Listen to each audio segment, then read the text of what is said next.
afternoon, how are you? Good afternoon, Erol. Great, how are you? Great, I'm really good. We've had 2 weeks off, haven't we? It's been a big break, yeah. Sunbathing on the beach. Has it really? No. Okay. So this week I wanted to talk to you about airmanship. Okay, yeah. And now I know a lot of people are thinking, oh, airmanship, it's such an important thing. Right? And I think that's why it's worth talking about, discussing. Sure. Look, I've heard it loosely being described in various books and online as somewhat a combination of knowledge, skills and attitude that's required to perform well and fly an aircraft safely.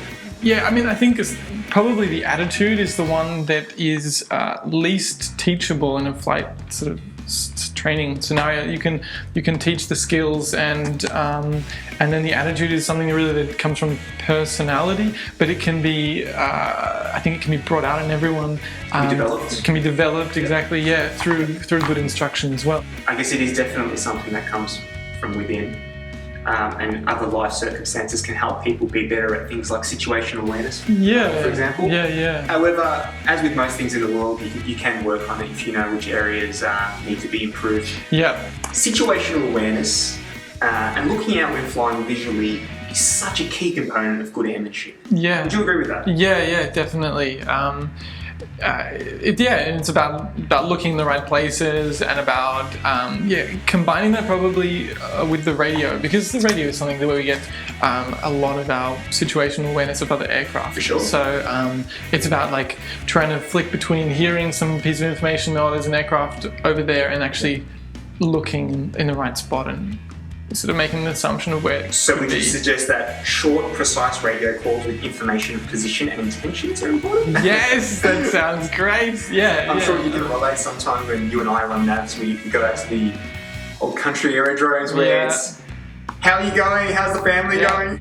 Having good spacing within a circuit, being able to anticipate, as we spoke about, knowing where and when an aircraft is arriving and being able to anticipate that, and providing enough space in the circuit so all the aircraft can fly safely. Yeah, exactly. Yeah, and it's thinking ahead of the aircraft and so forth. So a key element of situational awareness and airmanship. Okay, great. Another one I thought of was being resourceful and solving problems. Okay, it's a big part of it, because really what we're doing at a flight school is by the first 15 hours, you can basically fly the aircraft. What you're doing the whole time is learning how to manage issues and perform the task really efficiently or coherently with other people and other aircraft. Absolutely. But yeah, you can tell, and I think probably, I don't know, you're as an instructor, you can probably tell if there's like a simulated adverse situation, how students react in that. Does that depend on the person, or does that depend more on their training or current ability? Or? I can answer that fairly confidently and say sort of depend on both. Yeah. We spoke a little bit about attitude before, but I read a great book by Chris Hadfield, one of the astronauts that went up to the International Space Station. Oh yeah, wow. And one thing I remember him saying specifically in his book about committing things to your motor skills. So it's long-term memory now off the top of my head. Right. But making something a motor skill. So you can do it as immediately. You can essentially do it without thinking. Yeah. Subconsciously. Cool. And it's so important when you're flying things like twin-engine aircraft where you have an engine failure, and then your immediate reaction is to respond accordingly. Depending on your aircraft, mixture up, pitch up, power up, for example. Okay. But being able to do that without even essentially thinking, and with enough training, you're able to embed that into your mind, where you almost just do it without thinking. Okay. And that frees up a lot more brain space to do other things. Right. And I think that comes back to it. Having a good attitude is being able to go out and practice things more and learn things and be more comfortable. Cool. I see you all the time, sitting in an aircraft, just doing things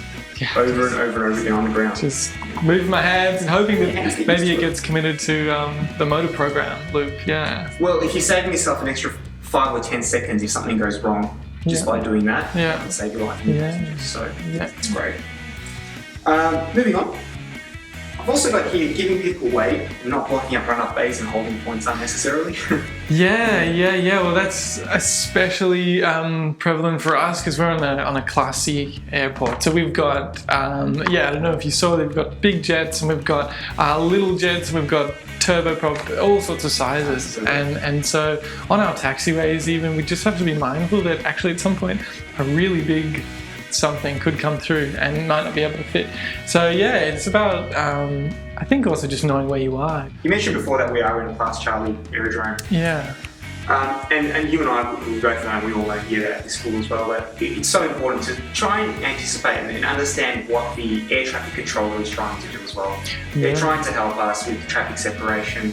And I think you mentioned a couple of days ago that when you're in the circuit pattern, for example, and you're downwind, just to let them know you are downwind and you've already got the 737 in sight that's on final. Yeah, exactly, yeah. If there's a big aircraft on final, then it's quite likely, if you don't tell them that you see it, that they're going to ask you again if you see it. So yeah, just if you can preemptively tell them that you saw it, then it eliminates like a two-way conversation over the radio, which could be used for more important things. Yeah, absolutely. Or silence, because it's stressful to have the radio constantly going. That's actually a great point. Yeah. Silence is gold. Yes, it's brilliant. Yeah. Until it gets boring and lonely. That's right, but then you just hum and sing. And if you're unsure, don't go flying. I mean, we all know that. If you've got a glimmer of doubt and you're not 100% confident, just don't go. Yep.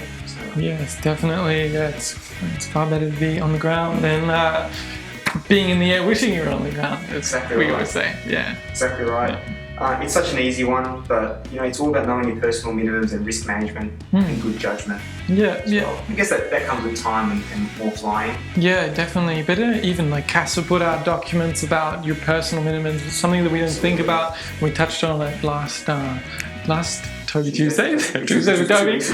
Yes, I've already forgotten. Just to give you a bit of a breakdown of what you could be thinking about before your flight. It's great. And I know you read CASA's the Flight Safety magazine. Yeah. And we often talk about the ATC'S the investigations and reports and stuff. They're always good to be on top of. They can teach you a lot of really, really useful information. Definitely, yeah. And I think especially because it's about local, you read reports about local aerodromes that you go to and what happened and what could have been done better. And it's a really good learning tool. The last point I was going to make, Toby, is I guess this is a bit of a personal one for me, but I think it takes a lot of humility to be a good pilot as well. It's being humble, being able to say that each flight is a learning curve. Yeah. You're never going to have a perfect flight. Yeah. And if you do turn around and think that flight was perfect, then you probably got the right attitude. And you probably made some mistakes there. And continuous improvement is the key. None of us are perfect, but what we can all do, I guess, collectively is working on improving ourselves in the aviation space and making it safer for all of us. Yeah. I think that's a good point. Also, improving ourselves. It's that goes back to the attitude again. I mean, if you come out of a flight thinking it's perfect, it's probably something to do with your attitude. So it's about also reminding yourself, actually, that was a great flight, but maybe what can I find in it that I can learn from? That's about it, I think, Toby. Is there any other things you wanted to add, or? No. I'm sure our viewers have got lots of opinions, and I'm sure we've left lots of things out here that are important to us. There's hundreds of points we could go into, but definitely, it's pretty broad. It's a broad topic, but if anybody has anything they'd love to add, that'd be great. And if you could share this video as well, that would be great as well, just so other people can be aware. I mean, it might save some lives. It might make everyone else's flying better for others. So. You never know. You never know. I guess.